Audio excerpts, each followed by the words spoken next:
What is going on, cyber engineers? It is I, Cyber D Money, and it's time for yet another deck profile.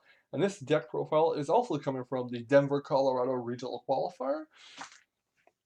And this Traptrix deck was piloted by Irving Garcia and went 6-2, got 23rd place, and earned Irving an invite to the 2020 WCQ. So pretty good on his part.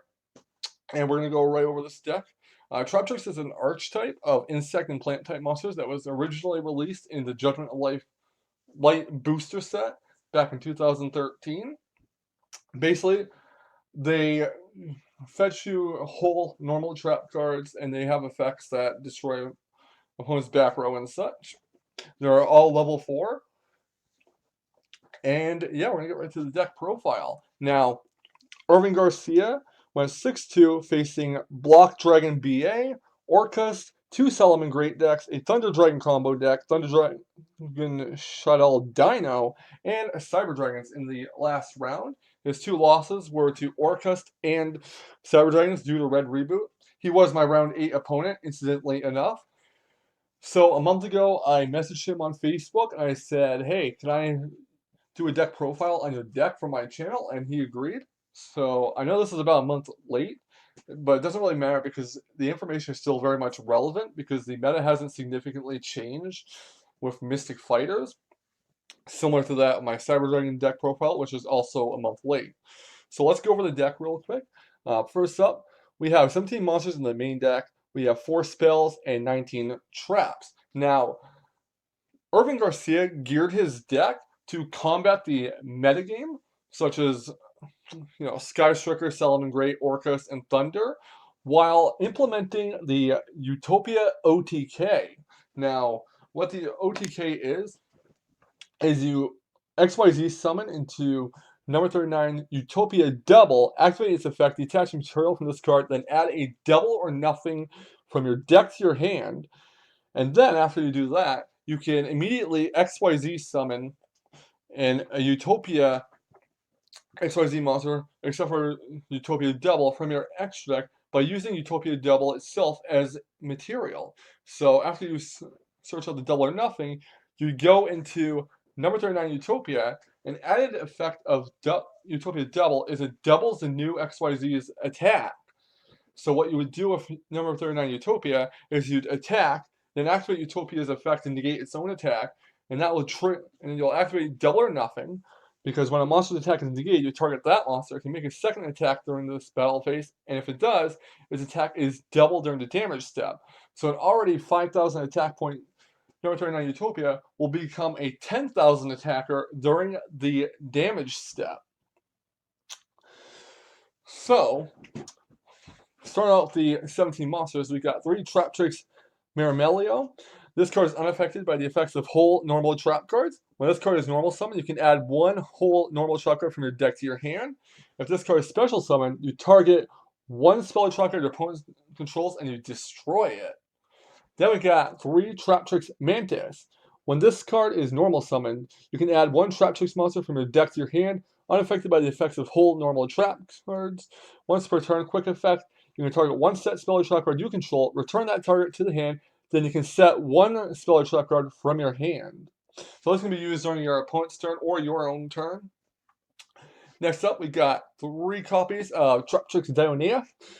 This card is unaffected by the effect of whole normal trap cards. When this card is normal summoned, you can target 1 Traptrix monster in your graveyard and special summon that target in defense position. When this card is special summoned, you can target 1 whole normal trap card in your graveyard and set it. Next up, we have 1 Traptrix Atrax. This card is unaffected by the effects of whole normal trap cards. You can activate whole normal trap cards from your hand. So if you have this card on the field and you have like Bottomless Trap Hole, Network Trap Hole, Traptrix Trap Hole Nightmare, whatever in your hand, you don't need to set them to activate them, just keep them in your hand, and then if your opponent like summons something, you can activate like Bottomless from your hand. And then we have 1 copy of Traptrix Nepenthes. This card is unaffected by the effects of whole normal trap cards. If you activate a whole normal trap card, except during damage step, you can add to your hand or special summon 1 Traptrix monster from your deck, except for Traptrix Nepenthes. You can only use this effect of Traptrix Nepenthes once per turn. And as you can see, they're all level 4, so you can basically make Utopia with them. Next up, we have 6 hand traps. We have 3 copies of Nibiru the Primal Being, and 3 copies of Fantastical Dragon Phantomaze. Phantomaze is good against Sky Striker, against Salamangreat, and any deck that Link Summon. So you basically special summon, and then you can draw cards equal to the number of Link monsters plus 1, and then you return the number of cards to your hand equal to the Link rating of the Link monster that was summoned. So that's it for the monster cards. Next up, we have 3 copies of Super Polymerization. It combats the mana pretty good. You can make a Starting Venom Fusion Dragon against Orcust, or you can make Protoplanet Dragostapella versus Thunder if you fuse their Colossus and their Titan.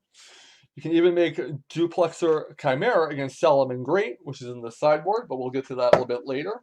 Quick play spell, and your opponent cannot respond to it. Actually, neither player can activate cards or effects in response to this card's activation, so yeah, you can't Solemn Judgment, you can't Solemn Warning, Super Polymerization, you can't chain Imperial Order, can't chain anything that negates, basically.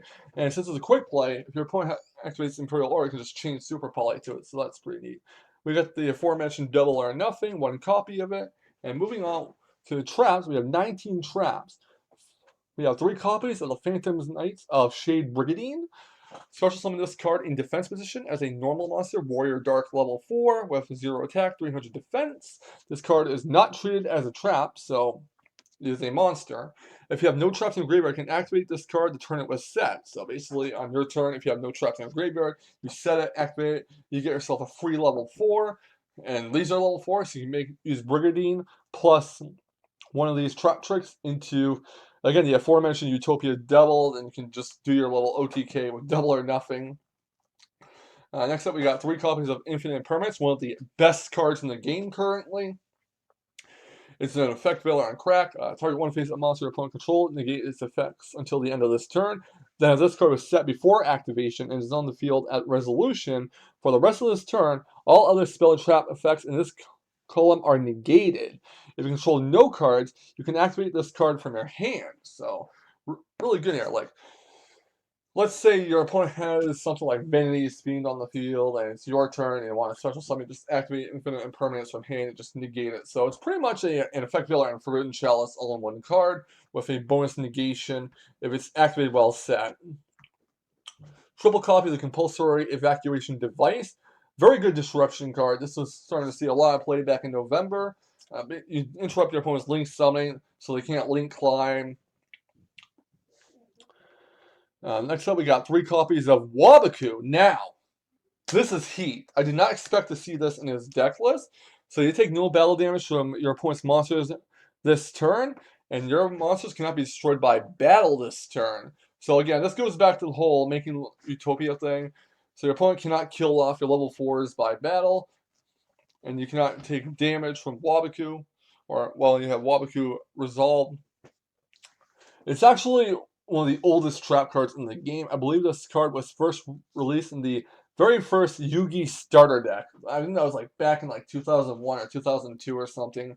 That was over 15 years ago, so that's actually pretty wild. And I believe this card had an errata because the text that you see here is how Waboku always functioned, but I believe its text at the time was that you take no battle damage from your opponent's monsters this turn. It didn't include the part about your opponent's monsters not being destroyed by battle, so they errated later copies of it.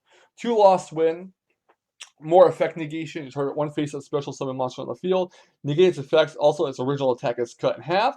If a monster is special summoned from your opponent's extra deck while this card is in your graveyard, except during the damage step, you can set this card but banish it when it leaves the field.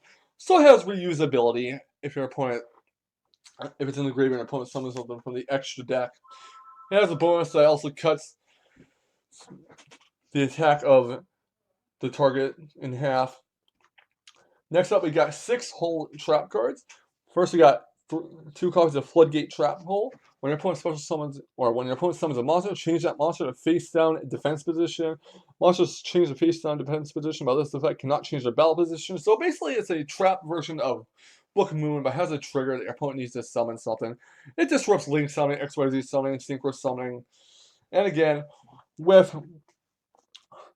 Tracks on the field, you don't really need a set. You can have it in hand. You can just surprise an opponent. Like they summon something such as Solomon Great Fox. You just spring this card out, flip it face down. They can't link into beta links. Then we got Traptrix Trapple Nightmare. When a monster that was special summoned this turn activates its effect on your opponent's field, negate that effect, and if you do, destroy that card. Bottomless Trapple, we remember this card, very old school card, where opponent special summons a monsters with 1500 or more attack, destroy that monsters with 1500 attack or more. And if you do banish it, or them rather, it doesn't target, so let's say your opponent pendulum summons a bunch of monsters out, and you flip Bottomless Trapple. All monsters from that pendulum summon that have 1500 attack or more are going to be destroyed and banished. And then we got the Network Trap Hole. When your opponent special summons a monster from the main deck or graveyard, you banish it face down.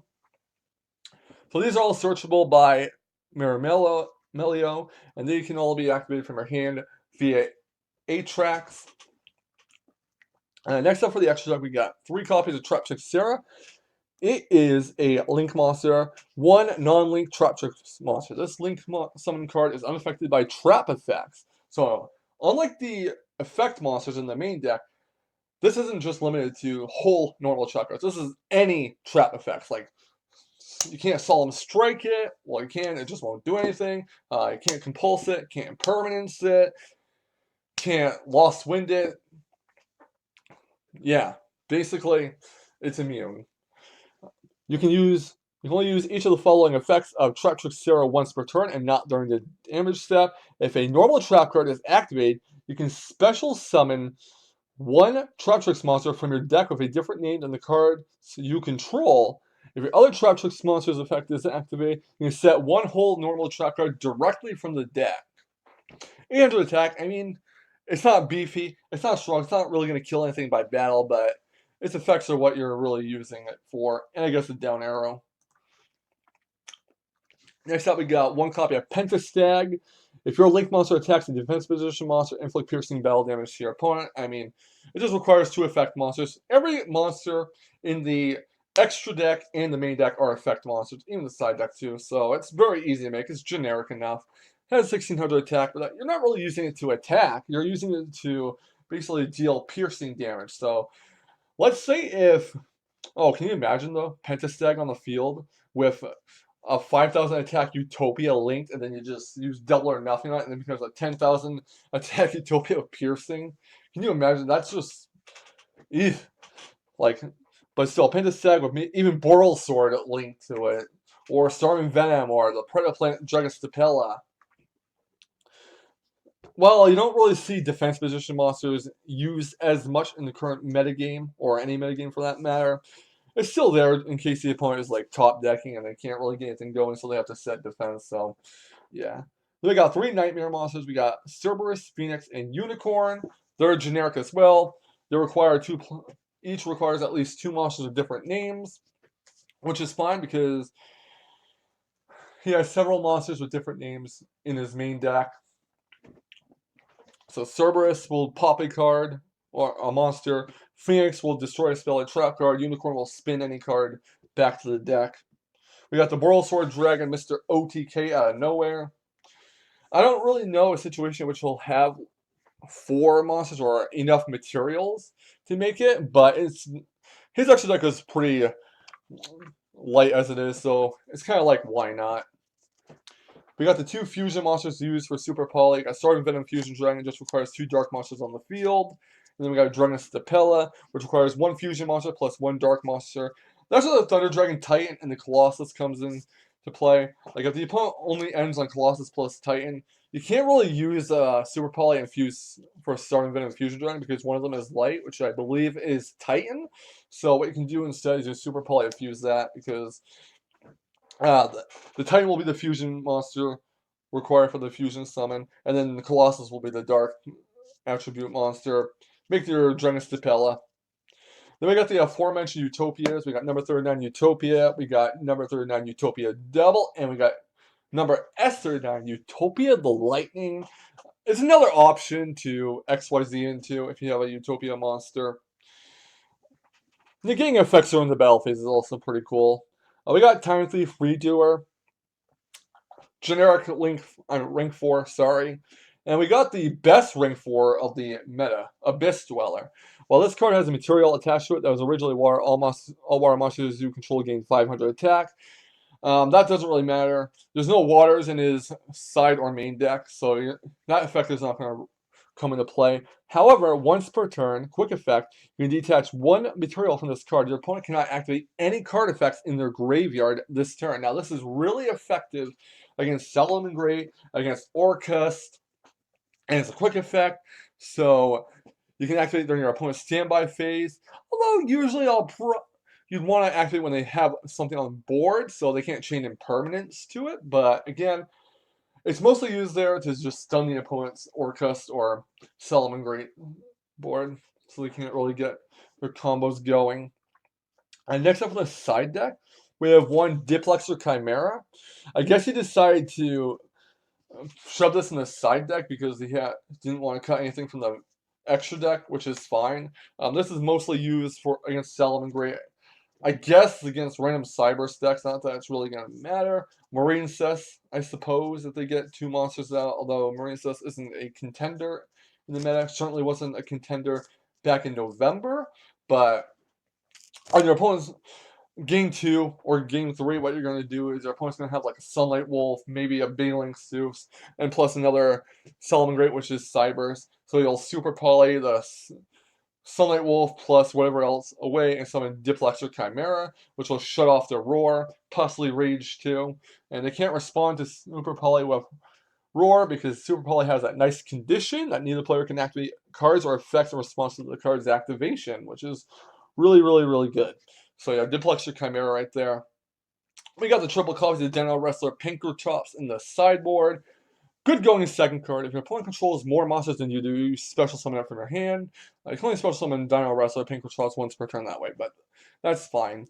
Its quick effect is you can tribute one Dino Wrestler monster, then target one card your opponent controls, destroy it. Now, it can tribute itself, basically. That's why it's really good. Like, it's a big 2600 beater, plus it tributes itself to pop a card. What more can you ask for? For going first options in the sideboard, my opponent, Irving has 1 copy of Solemn Warning plus 2 copies of Solemn Strikes. Then he has 2 copies of Paleozoic Dinomiscus, which you target 1 face-up card on the field, discard 1 card, and if you do, banish it once per chain. When a trap card is activated while this card is in your graveyard, you can special summon this card as a normal monster, Aqua, Water, level 2, 1200 attack, 0 defense. This card is not treated as a trap card. It's summoned this way. This card is banished when it leaves the field. I guess this is another way to get like Nightmare, Phoenix, Cerberus, or even Unicorn out. He has a lot of trap cards in the main deck, so it's a free summon while it's in the graveyard, pretty much. Triple copies of Evenly Matched when you go second, which is to break boards and get your opponent down to a simplified game state. And for another going first side deck, we got triple copies of Dimensional Barrier. Pretty good versus Thunder, or any deck that likes the Fusion, XYZ, or Synchro Summon, or even Pendulum Summon. So I gather this was mostly sided against Pendulums going first, which is great because you just shut down their turn. Like, they cannot special summon Pendulum monsters. And this is also good against Necros. There was actually a few Necros decks, I believe, at the regional. Like, 2 people who were playing Necros. So this is a multi-purpose trap card. It ticks all the boxes. Any XYZ, Synchro, Pendulum, Fusion, or Ritual-heavy deck, and this card's a total blowout versus them. So, Irving Garcia was my round 8 opponent. His only losses were to Orcust, thanks to Red Reboot, and Cyber Dragons, which was me, thanks to Red Reboot game 2. But overall, he did go 6-2. He got 23rd place. He earned his invite to the 2020 North American World Championship qualifiers. So, congratulations, Irving Garcia. Hopefully I see you at Nationals. And for everyone else here, if you guys would like your deck featured that did top a regional, and by topping, I'm going to define that as not simply making top 8 or top 4. I'm not going to put that kind of restriction on it. But if your deck did make top cut and earned you an invite to the WCQs, feel free to send it my way in my inbox on Twitter. You can find my Twitter URL in the movie description, or the Twitter handle will be on the outro at the end of this video. So make sure you follow me on Twitter. Make sure you send me a DM with your deck list, how it did at the regional, what regional it is, any important relevant information that you needed, and I'll be happy to showcase it on this channel. But yeah, thank you all for watching. I'm sorry this deck profile was like a month late, but I had things going on, but I'm getting back into the swing of things. I probably won't be uploading again until after, the holidays are done, so probably after New Year's. But I hope you guys have a happy holiday or Merry Christmas, wherever you guys celebrate. And I will catch you guys all on the flip side. Okay, thanks, bye.